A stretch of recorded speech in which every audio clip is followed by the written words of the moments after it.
sometimes composure just isn't possible. Welcome to WatchMojo, and today, we're counting down our picks for the top 10 angry outbursts on live TV. For this list, we'll be looking at various impassioned and frustrated outbursts from media personalities that were aired on live television. Southwest breeze 10 to 15.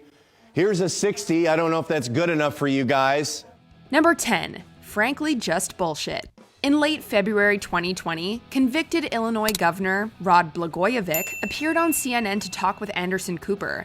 Blagojevich was serving 14 years in prison for soliciting bribes, a sentence later commuted by President Donald Trump on February 18, 2020. Blagojevich is playing up his prison time, referring to himself as a political prisoner and comparing himself to Nelson Mandela. And that is the shocking fact. I just got to stop you. I'm sorry. As someone who's worked in South Africa and saw apartheid, the idea that you are comparing yourself to somebody who has actually been railroaded by an apartheid system is just nuts. Cooper rightfully calls this comparison offensive, but that's not all. As the interview goes on, Cooper grows increasingly resentful and impatient with Blagojevich's statements, and he eventually refers to his alternate universe of facts as bullshit. You do have an obligation to at least admit what you did wrong, and you refuse to do that, and you're creating a whole new alternate universe of facts, and that may be big in politics today, but it's still, frankly, just bullshit. This isn't the first time that Cooper has spoken his mind. Back on Anderson Live, he called the so-called human Barbie a dreadful person and cut the interview short. I try to be really polite to all my guests. I just think you're dreadful, and I honestly don't want to talk to you anymore, so I'm just going to stop. Number 9. Weatherman's cold response. We all get a case of the winter blues sooner or later. It affects some people worse than others, even the meteorologists. Predicting the weather accurately is a multi-billion-dollar industry that can affect businesses and literally save lives. So there is a lot of pressure on weather forecasters, which might explain why they sometimes snap. In 2018, a Grand Rapids, Michigan meteorologist named Gary Frank let loose on one particularly cold day, venting not as much about the cold weather, but the reactions and expectations of his coworkers for constantly complaining about it. Well, because you guys are dragging me down. You guys keep... Well, every time I get done with the 7-day, you guys are like, oh, gosh, oh. Every time. His sarcastic rant includes mimicking his coworkers' disappointed sighs and suggesting maybe he should just misrepresent the weather to be warmer to make everyone happy. It's actually refreshing to see such human moments like this on the news. Doesn't matter what time I come on. 4:30, 5:30, 6:30, and then you expect me to be chipper for 5 straight hours. It's miserable. Number 8. Anchor Untethered. Back in 2009, Drew Smith, a news anchor for SNN News 6 in Sarasota, Florida, had very little patience for poorly worded transcripts. After struggling to get through a story, Smith sighs in frustration and hangs his head in shame. In her will, Smith also intentionally omitted to provide for her spouse and other heirs, including future spouses and children, and other descendants. They will... After a brief pause, Smith brandishes his copy of the script and asks, "Who writes this stuff?" And asks either the crew or the viewers at home if they are as confused as he is. Are you guys lost like I am? Before continuing on, Smith seemingly answers his earlier question by stating, quote, "Some intern at NBC News Channel writes this crap." But we get it. Poorly worded news is confusing for everyone, and quality control is important. Some intern at NBC News Channel writes this crap. Number 7. Alexi Lalas speaks his mind. Sports commentators aren't one to mince words. If a performance sucks, they're going to tell you about it. And Alexi Lalas, a former soccer star and pundit for Fox Sports, certainly told us about it. It's dark days indeed, but this is a time for leaders to step up. And so to the supposed leaders, I will say this. All right. While covering a match between the Seattle Sounders and LA Galaxy, Lalas unleashes a barrage of insults against the national United States soccer team. He singles out specific people, including Tim Howard, Jeff Cameron, and Clint Dempsey, and says that those that he didn't single out, quote, don't even warrant a mention. Tim Howard. Tim, the Belgium game ended 3 years ago. We need you to save the ball now. Jeff Cameron, clean it up or let's get someone who will. Clint Dempsey, yeah, you're a national team legend. Now we need you to be a national team leader. And that's before calling them all, quote, soft, underperforming tattooed millionaires. We don't know if this is tough love or just straight up mean. You're going to continue to be a bunch of soft, underperforming, tattooed millionaires? You are a soccer generation that has been given everything. You are a soccer generation who is on the verge of squandering everything. Number 6, let me talk, Carol. If this list proves anything, it's that meteorologists are hanging on by a thread. This outburst concerns Chad Myers, the severe weather expert for CNN. Okay, Not so as lower Chad, pressure, but Chad, Camille. Chad, Let me talk, Carol. Translate that for us. I don't know what that means. What does that mean? Well, if you would let me talk. While discussing Hurricane Katrina, anchor Carol Costello interrupts Myers and asks him to clarify the complex and technical terminology that he's using. Myers proceeds to yell, "Let me talk, Carol," and throws his papers on the ground in frustration. Costello and Myers both laugh the incident off, and Myers states that he was just having fun with Costello. It seems clear that they do this simply to diffuse the palpable tension, because Myers was obviously not having fun. He is stressed the heck out. All right. Carol. Thank you, Chad. All right, just having fun with you this morning. I know. All right. It's a stressful time, It I is. know. Number 5, burning with frustration. This is a hot one. Okay, not literally, but there is fire involved. Mika Brzezinski is the co-host of MSNBC's Morning Joe, a weekday morning political talk show. Back in 2007, Brzezinski grew frustrated with the constant coverage of Paris Hilton. Hold on a second. I'm going to make a point. Lord. We're not covering this, all right? Yeah, exactly. I'm done with the Paris Hilton story.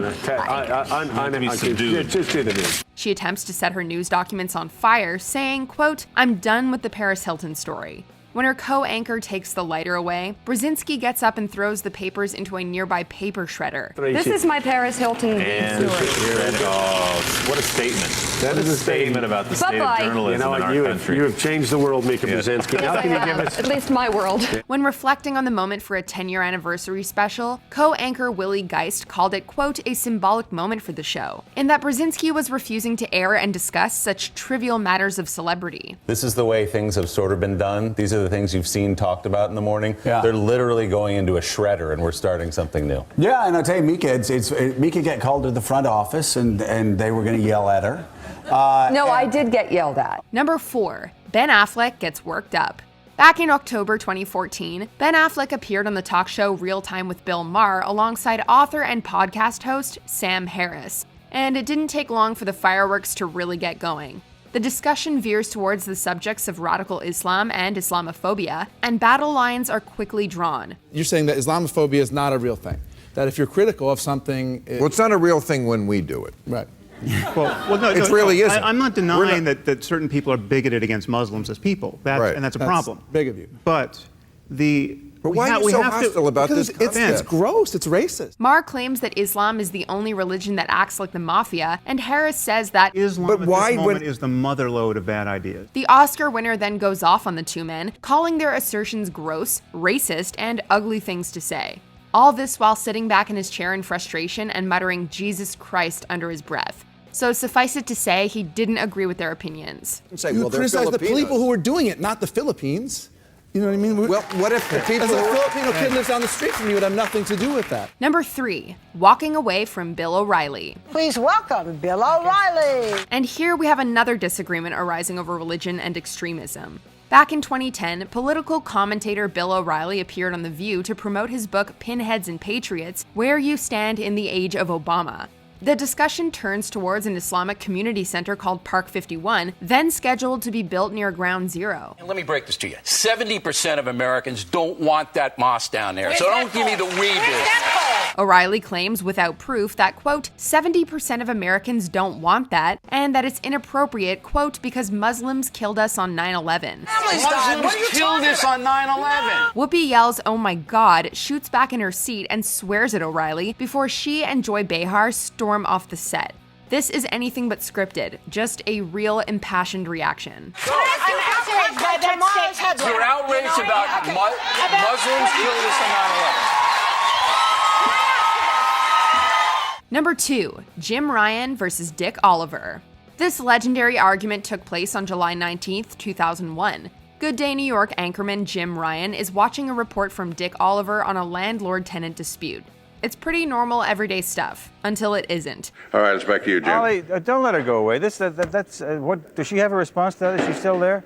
What's that? Did the lady just leave? Yeah. Oh, that's too bad. After Oliver lets his tenant interviewee leave, Ryan chastises him for the quality of his reporting. This results in a bitter and very awkward back and forth on live television, and you can see the tenant cringing and suppressing a laugh in the background. I'll give you lessons on how to become a reporter later Well, I'll on. give you some lessons on how to be an editor because I was your boss once. Yeah, you were and are no longer. How did that happen? This incident would become so infamous that it inspired Bill Hader's Herb Welch character on Saturday Night Live, with Hader portraying an elderly reporter as combative as he is incompetent. Please just ask the question. Who started this thing? Well, a couple of us actually started. Spill the beans. Before we continue, be sure to subscribe to our channel and ring the bell to get notified about our latest videos. You have the option to be notified for occasional videos or all of them. If you're on your phone, make sure you go into your settings and switch on notifications. Number 1. Mike Tyson blows his stack. Back in 1992, Mike Tyson was sentenced to 6 years in prison for the rape of 18-year-old Desiree Washington. This topic was brought up years later in 2014 when Tyson was visiting Toronto's CP24 news channel on a promotional tour after meeting with the city's then mayor Rob Ford. First time probably in the history of Toronto where the mayor is bigger than the whole city. You know, he's the biggest celebrity than everybody in the city. Everybody wants to see the mayor. And he's a really dynamic character. News anchor Nathan Downer broaches the idea that the mayoral meeting could possibly have interfered with Ford's election race, as Tyson is a convicted rapist. I don't have no comment to that, you know, because it's negative and you're being negative. And I met the mayor, and nothing they can do about it. And Tyson is not happy. He initially responds in a seemingly controlled manner before utterly and profanely losing his composure multiple times, eventually calling Downer, "It's more nerve-wracking for me to hear us talking to a rat piece of shit like you." Come on, Mike. Downer reminds Tyson that they were on live TV, but he doesn't seem to care, like, at all. We're gonna wrap up this interview. Thank you for coming in. Do you agree with our picks? Check out this other recent clip from WatchMojo, and be sure to subscribe and ring the bell to be notified about our latest videos.